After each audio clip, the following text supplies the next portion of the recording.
Hi friends, నేను మీ సంజీవ్ బాకి. ఇవాళ సమాజంలో నెగిటివ్ థాట్స్ ఉన్న పర్సన్స్ మనకు ఎదురుపడినప్పుడు ఎలా ఉంటుంది అనే కొత్త టాపిక్ తో జోకుల ప్రహసనం. ఒకసారి ఒకడు ఓ ఫ్రెండ్ తో చెప్తున్నాడు, అరే వచ్చేవారు నేను అమెరికా వెళ్తున్నా, అరే విమానం ఎక్కాలంటే అదృష్టం ఉండాలంట కదరా, ఆ విమానం దిగడానికి ఇంకా అదృష్టం ఉండాలిరా బాబు. ఈ మధ్య ఇక విమానాలు కూలిపోయి శాలితీలు కూడా గల్లంతు జాతర. వాడి ఇంక విమానం ఎక్కింది లేదు, పెట్టింది లేదు, వీడు అప్పుడే వాడికి జాగ్రత్తలు చెప్పడం. ఇట్లాంటి పర్సన్స్ మీకు చాలా మంది ఉంటారు. అలాగే ఒకడు ఒక నెగిటివ్ థాట్స్ ఫ్రెండ్ తో, ఒరే నేను ఏదన్నా మంచి బిజినెస్ చేయాలనుకుంటున్నాను, ఏదన్నా ఉంటే చెప్పరా. బిజినెస్ చేయాలనుకుంటే హోటల్ బిజినెస్ చేయరా, ఇగో హోటల్ బిజినెస్ చేసావనుకో దివాళా తీసినా టేబుల్స్ చైర్స్ మిగులుతాయి, అందుకే ఆ బిజినెస్ బాగుంటుంది. వాడు ఇంకా బిజినెస్ స్టార్ట్ చేసింది కూడా లేదు, వీడు అప్పుడే దివాళా అనే దగ్గరికి వెళ్ళిపోతాడు. అలాగే ఒకసారి ఒరే నేను కొన్న కొత్త కారులో మా ఫ్యామిలీతో ఊటీ వెళ్తున్నారా వచ్చేవారం, రే జాతర. ఇలాగే మా ఫ్రెండ్ ఒకడు కొత్తగా కారు కొన్నాడు, వాడు కొడైకెనాల్ అని బయలుదేరాడు, ఇగో దారిలో యాక్సిడెంట్ ఫ్యామిలీకి వెళ్ళొద్దు, జాగ్రత్తగా ఉండాలి రోజు కారు ప్రయాణం, చాలా జాగ్రత్తగా ఉండరు. వాడికి వెళ్ళింది లేదు, అప్పుడే వీడు యాక్సిడెంట్కి వెళ్ళిపోతాడు. అలాగే ఒకసారి ఒక ఫ్రెండ్ లాయర్ ఫ్రెండ్ తో, మనం నా పెళ్లికి రాలేదేంట్రా, సారీ బ్రదర్ ఆ రోజు చాలా కోర్టు పనులు అడావిళ్ళు రాలేకపోయా, ఇదిగో ఈసారి నీ పెళ్లికి తప్పనిసరిగా వస్తా, విడాకులు కావాలంటే ఫ్రీగా ఇప్పిస్తాను రోయ్, అవసరమైతే నన్ను కలువు. వాడి శుభవాన్ని పెళ్లి చేసుకుంటే వీడు విడాకుల దగ్గరికి వెళ్ళిపోతాడు. ఒకసారి గొప్పగా చెప్తున్నాడు ఫ్రెండ్ తో, అరే నానా కష్టాలు పడి మొత్తానికి 500 గజాల స్థలం జూబ్లీ హిల్స్ లో కొన్నారా. రే జూబ్లీ హిల్స్ లో కొన్నావా, జాగ్రత్తరా బాబు, జూబ్లీ హిల్స్ నిండా కబ్జాలేరా, ఇగో చూడు ఒక సైట్ 4 అమ్మేస్తారు, తర్వాత లాక్కుల్లో పీకోలో చేస్తావు, చూసుకో జాగ్రత్తగా, చాలా జాగ్రత్త, వీటిపై పెట్టేసి వదిలేస్తాడు. అలా కొంతమంది వాడి నోటమ్మట అన్ని అప్సెక్నం మాటలే. ఇంకా కొంతమందిని చూద్దామా.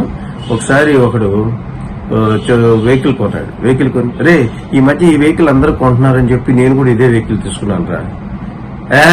ఆ వెహికల్ ఎందుకు తీసుకున్నావురా, దానికి రీసేల్ వాల్యూయే లేదు, ఇదిగో సంవత్సరం తిరిగేటప్పటికి అన్ని రిపేర్లేనంట. ఒకసారి నన్ను అడగచ్చుగా చెప్పేవాడిని, నీ బ్యాగ్ వాడు ఇంకా వాడింది లేదు, పెట్టింది లేదు, రీసేల్ వాల్యూకి వెళ్ళిపోతాడు. అటువంటి పర్సన్స్ కొంతమంది ఉంటారు మనకి. అట్లాగే కొంతమంది హాస్పిటల్లో జాయిన్ అయ్యి ఏదో బాధపడుతుంటే వాళ్ళు పలకరించడానికి వెళ్తారు. ఆ పలకరించడానికి వెళ్ళినప్పుడు ఒక ఫ్రెండ్ ఏమంటున్నాడు చూసారా, రేయ్ జ్వరం అని చెప్పి దాన్ని నెగ్లెక్ట్ చేయకరు, చాలా జాగ్రత్తగా ఉండాలి.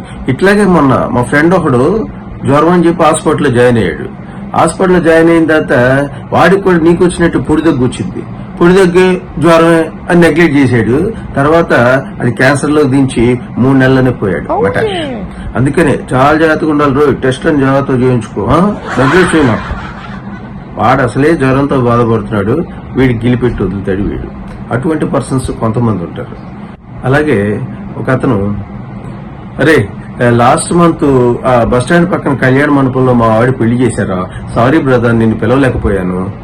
ఏంట్రా ఆ కళ్యాణ మండపంలోనా, బస్ స్టాండ్ పక్కన కళ్యాణ మండపంలోనా, ఎంత పని చేసావురా బాబా. ఏరా ఏమంటావేంట్రా బాబు, ఆ కళ్యాణ మండపంలో పెళ్లి చేసుకున్న ఏ జంట కూడా ఇప్పుడు వరకు సవ్యంగా కాపురం చేసుకోవట్లే, అన్ని విడాకుల కేసులు, ఫ్యామిలీ అఫైర్స్.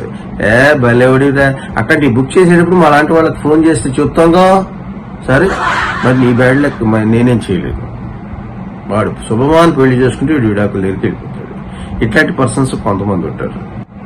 ఒకసారి ఒకరు గొప్పగా చెప్తున్నాడు, ఒరే నేను ఒక డూప్లెక్స్ హౌస్ కట్టించారా, ఒకసారి వచ్చి చూడరా.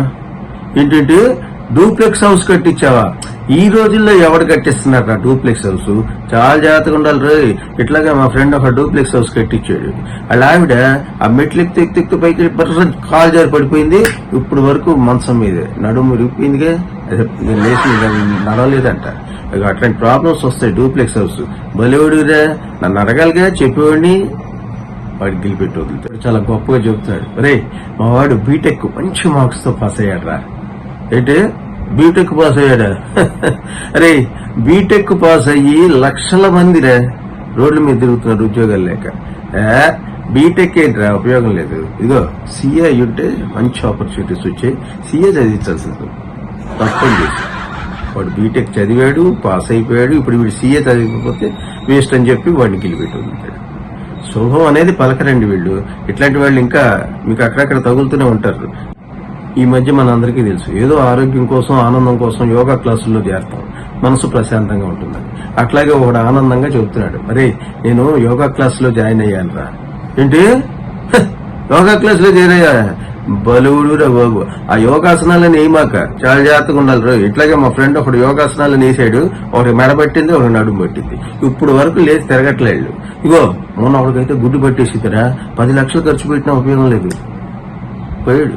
అందుకనే యోగాసనాలు అని చెప్పేసి ఎరగబడి చేయమాక, చాలా జాగ్రత్తగా ఉండాలి రోయ్, చాలా జాగ్రత్తగా. అరే వస్తారా వాడు పాపం శుభమాని ఏదో యోగాసనాల్లో చేస్తే వీడు అభిషేకం మాటలు.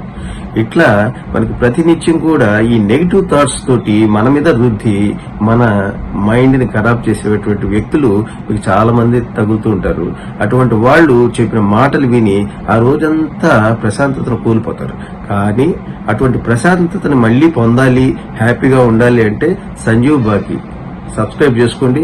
ఇలాంటి జోక్స్ మరెన్నో వినేయండి, హ్యాపీగా నవ్వుకోండి, చాలా ఆనందంగా జీవితాన్ని గడపండి. మీకు నచ్చితే లైక్ చేయండి, షేర్ చేయండి.